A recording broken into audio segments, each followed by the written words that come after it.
Bien-aimés dans le Seigneur, nous voulons par ces petits mots nous exhorter par rapport à ces temps de détresse, à ces temps difficiles que nous sommes en train de traverser. Non seulement nous, mais le monde entier est en train d'en pâtir. J'aimerais ces jours parler de la position du chrétien pendant le temps de détresse.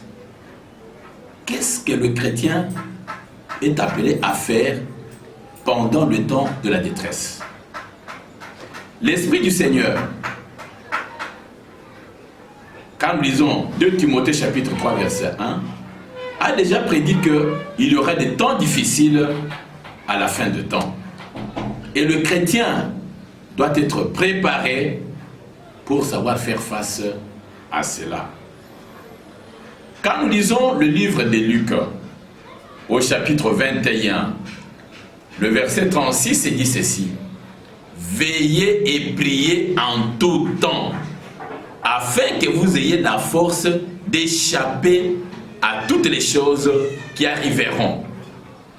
Le Seigneur fait remarquer que plusieurs événements fâcheux pourront arriver dans notre vie, dans notre environnement, et la seule solution pour échapper à cela, c'est la prière. Or, à ce moment-ci, beaucoup d'enfants de Dieu ont déjà baissé les mains. Beaucoup d'enfants de Dieu ont cessé de prendre le chemin de la prière. Beaucoup d'enfants de Dieu se donnent à ceux qui ne donnent même pas gloire à Dieu, et ils se livrent à des futilités au lieu de se donner à l'essentiel. À la fin de temps, les choses seront difficiles. Les événements fâcheux pourront émailler notre vie, pourront émailler notre environnement. L'apôtre Paul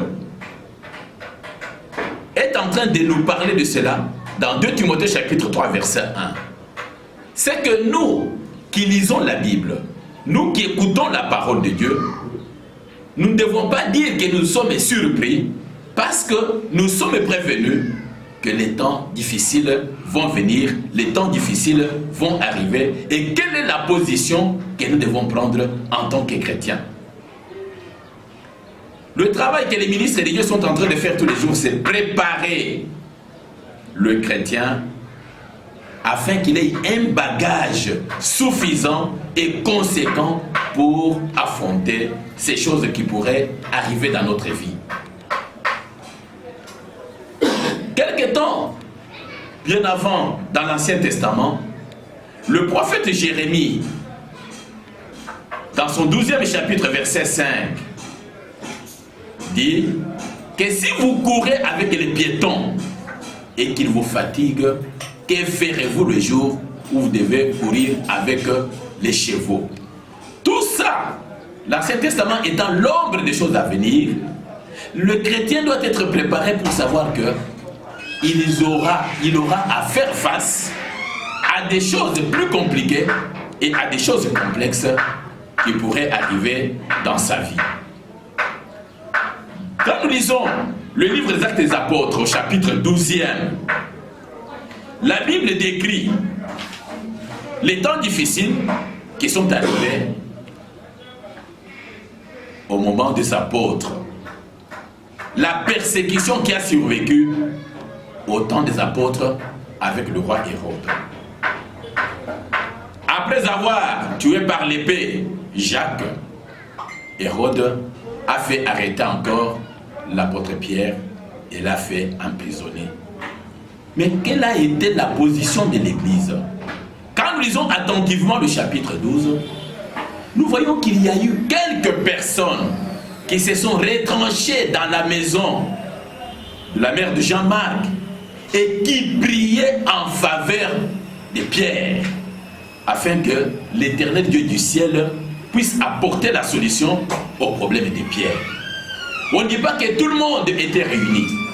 Par exemple, avec le problème que nous connaissons de Covid-19, nous ne pouvons pas nous réunir encore tel que nous nous réunissions dans nos assemblées de prière, Mais là où nous sommes, dans les maisons, nous devons adopter la même attitude qu'avaient adopté les chrétiens de ces temps-là. Ils ont adressé des prières à Dieu. Dieu a écouté, Dieu a envoyé son ange qui a délivré Pierre de cette prison. Bien-aimés, Jésus lui-même nous donne l'exemple. Quand nous lisons Hébreux chapitre 5, à partir du verset 7, la Bible dit ceci. C'est lui qui, dans les jours de sa chair, offrit à grands cris et avec larmes des prières et des supplications à celui qui pouvait le sauver de la mort, ayant été exaucé à cause de sa piété, il a appris, bien qu'il fût le Fils, l'obéissance par ce qu'il a souffert. Ce temps n'est pas le temps de croiser les bras. Ça, ce n'est pas un temps de sommeil. Ça, c'est le temps de la prière. Ça, c'est le temps de la repentance. Ça, c'est le temps de chercher Dieu. Ça, c'est le temps d'aller vers Dieu afin qu'il puisse nous donner la solution. Et nous qui sommes encore forts, nous devons le retrouver à 2, à 3 dans nos maisons, crier à Dieu, supplier Dieu pour que ces phénomènes de coronavirus s'arrêtent et que la situation puisse reprendre et que nos activités reviennent comme d'habitude. Bien-aimés, ça ce n'est pas le temps, comme je le dis, de sommeil. Ce n'est pas le temps de baisser les bras. Ce n'est pas le temps de se donner à la futilité. Ça c'est le temps de chercher Dieu. Ça c'est le temps de la prière. Ça c'est le temps de s'adresser à celui-là qui peut nous donner la solution à ces problèmes. Le monde n'a pas la solution à ces problèmes, mais c'est seul Dieu qui, par un seul mot, peut faire en sorte que cette maladie soit boutée hors de notre territoire, boutée hors de toutes les villes où elle est en train de décimer les populations, afin que la paix revienne, afin que la gaieté revienne. Bien-aimés, par ces paroles, sentez-vous responsabilisés, afin que chacun, là où il est, qu'on ne dise pas non, nous n'allons pas à l'église, mais là où nous sommes, partout où nous pouvons nous retrouver, nous pouvons lever les mains pures de prière pour parler à Dieu, pour nous repentir sincèrement devant Dieu, pour chercher réellement ces dieux, afin que, par une seule parole, il puisse nous donner la solution aux problèmes qui nous comblent maintenant. Que Dieu vous bénisse partout où vous êtes, que Dieu vous donne la force. Parce que la Bible a déclaré dans Luc chapitre 21 verset 36 que veillez et priez en tout temps afin que vous ayez la force d'échapper. Que Dieu nous donne cette force pour que nous puissions échapper à cette maladie et que nous puissions continuer à vivre pour pouvoir le servir. Que Dieu vous bénisse tous. Priez. Éternel notre Dieu et notre Père, nous sommes faibles devant toutes ces situations. Voilà pourquoi nous recourons à toi, le Dieu Tout-Puissant, afin que tu t'élèves dans notre nation, que tu t'élèves partout où le coronavirus est en train de faire fureur. Toi, Jéhovah Rapha, l'éternel Dieu qui nous guérit de toutes nos maladies, que tu dises un mot, ô Dieu, afin que nous ayons des apaisements, nous soyons guéris, nous soyons délivrés et délivrés de cette pandémie. Seigneur, je viens avec toi, avec toutes les familles, les enfants, comme les grandes personnes, afin que tu étendes ta main, ô Dieu Tout-Puissant, et que tu guérisses. Seigneur, quand nous serons déliés, délivrés, nous nous lèverons pour te bénir, pour te louer et pour pouvoir te servir, parce que tu nous as appelés à ton service. Ceux qui croupissent déjà sous la pesanteur de cette maladie, si tu dis un mot en ce moment, Seigneur, nous connaissons tes capacités, ils vont être guéris. Nous les recommandons tous à la parole de ta grâce et voulons que toi et toi seul, notre Sauveur et notre Dieu, tu puisses nous sauver, tu puisses nous guérir.